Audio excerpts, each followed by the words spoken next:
CSK Chennai super Kings எவ்வளோ பெரிய legacy team, எவ்வளோ பெரிய லெஜண்ட் பிளேயர்ஸ் இருந்த டீம், 5 டைம்ஸ் சாம்பியன், நம்ம தலை தோனி என்ன ஆச்சு இந்த IPL 2025 அப்படின்றது யாருக்குமே தெரியாத ஒரு புதிராக தான் இருக்குது. ஏன்னா 10 மேட்ச்சில் ஒரு மேட்ச் கூட பவர் பிளேயில் அடிக்கவே இல்லை. ஃபீல்டிங் சரியில்லை, பவுலிங் சரியில்லை, பேட்டிங் ஆர்டரே சரியில்லை.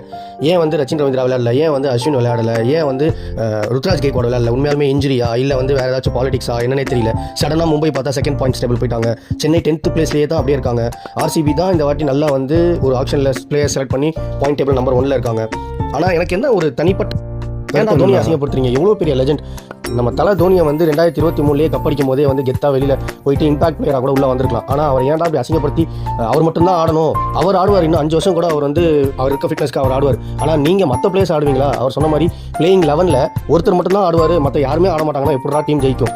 ஏன்டா அந்த மனுஷனை வந்து இவ்வளோ அசிங்கப்படுத்துறீங்கன்ற மாதிரி தான் எனக்கு ஒரு ஃபீல் ஆகுது. இதில் ஒரே ஒரு விஷயம் எனக்கு வந்து என்ன நடந்துச்சு அப்படின்னா, டிக்கெட் ரேட் வந்து ஸ்டார்டிங்லேருந்து கேட்டுட்டு